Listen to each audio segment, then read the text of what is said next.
self-worth. And I don't want to be friends with people like that.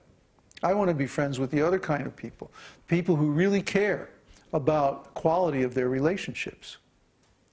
I want to be friends with the people who really, really care about the truth, who care about sincerity, who themselves provide value and service and don't cheat others. Huh? I want to be friends with people who are knowledgeable and competent and responsible and don't cheat. See, I want to be friends with people who are really, really intelligent and try to get to the bottom of everything and understand how it works and why it works and what it's good for and what it doesn't do also. See, I want to be friends with those people, people who are interesting, people who are competent. Like I really love that INSEE posted in a thing that they fly a plane. I used to fly planes. I can fly a plane. Can you? You see, I like competent people. I like adventurous people. I like people who trust themselves to walk out to the edge of the cliff and look over, because they're not going to fall off. See, I like people who are willing to go out on a limb for something they believe in. I like people who are smart enough and self-confident enough to start a business even in a time when everything else is falling apart, and be successful at it and win. Huh? Because there's always something that people want that is very, very hard to find, and they'll be willing to pay for it. And you know what that thing is? A relationship of trust. A relationship of trust is the rarest thing in the world, especially today. The whole Western society is falling apart because relationships of trust are failing. The relationship with the government, the relationship with the banks, the relationship with the corporations, all the things that Western society is based on, the whole foundation is falling apart because these relationships of trust aren't working. Relationships with your family, relationships with your friends. It's becoming harder and harder to trust people. Have you noticed that?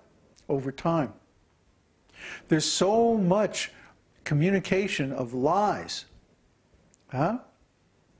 You go down the street and you see a billboard and it says, "Our beer tastes better." Better than what? Warm camel piss? I mean, come on. Beer, you know, it doesn't taste good to begin with. You know, does anybody actually like the taste of beer? You know, you'd have to be a little bit off your rocker.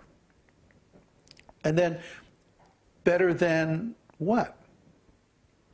Some other beer? But, I mean, it doesn't say. It's purposely vague. It's deliberately misleading. You know, or there was one, here's an actual one, our beer is fresher. Fresher? Here's a product that's refrigerated, it's in a metal can, it's produced in a factory out of huge vats, and then they want to claim that it's fresher. Fresher than what? A fossil? I mean, you know?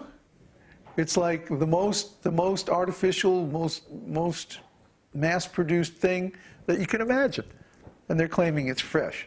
Huh? Remember, they used to have cigarette commercials. Remember back in the old days when they had cigarette commercials? Huh? Take a puff. It's springtime. Yeah, well, what kind of spring is that? Huh? I mean, these are going on, and they're everywhere. So people have stopped trusting when they hear something.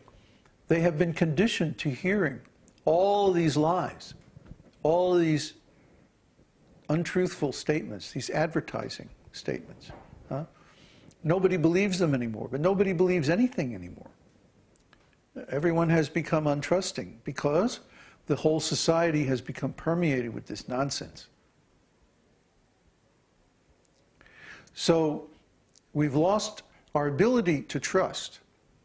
We've lost the quality of being trustworthy also, because people have lost the taste of truth. Truth in the material world is relative, but it still can exist if we keep the standard of absolute truth in the center. And because nobody knows what is the absolute truth, they have lost all sense of truthfulness, all sense of proportion. You want to know the absolute truth? I am a conscious living entity.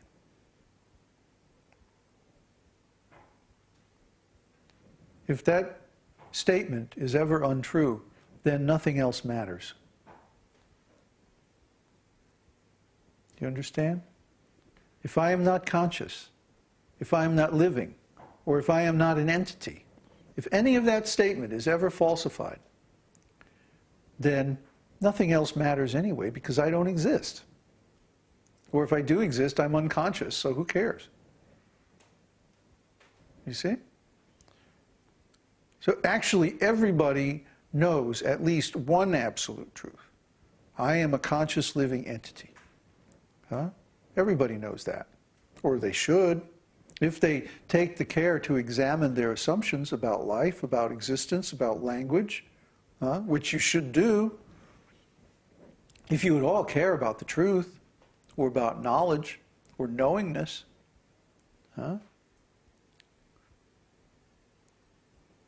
knowingness is the state of being conscious of your knowledge. Knowing what you know, and also knowing what you don't know. That's knowingness. Very few people have knowingness. Very few people even know that it exists.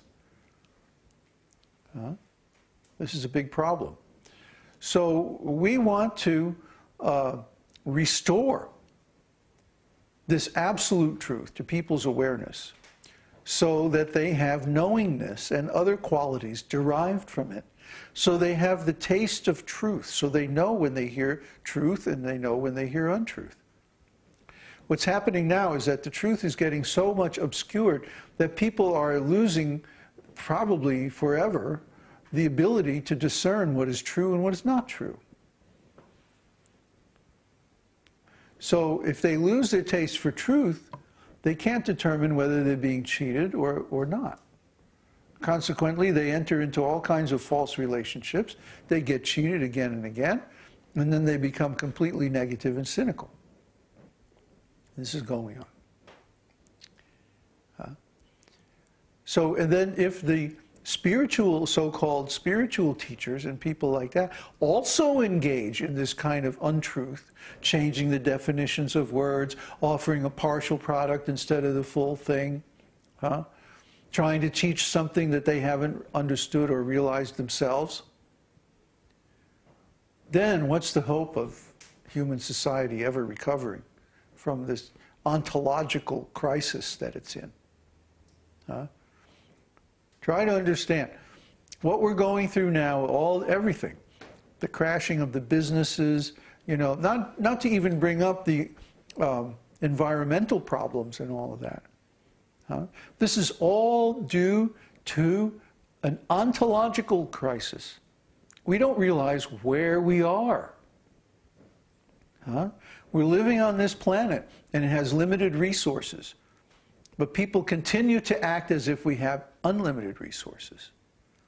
They don't even know where they are. They don't even know what's happening, or what this place is, or what it's for, or how to live here. I mean, that's completely insane, don't you think? If you don't know where you are, If you go up to somebody and you say, well, where are you? Oh, I'm on planet Zeno, man. You know, like everything's cool.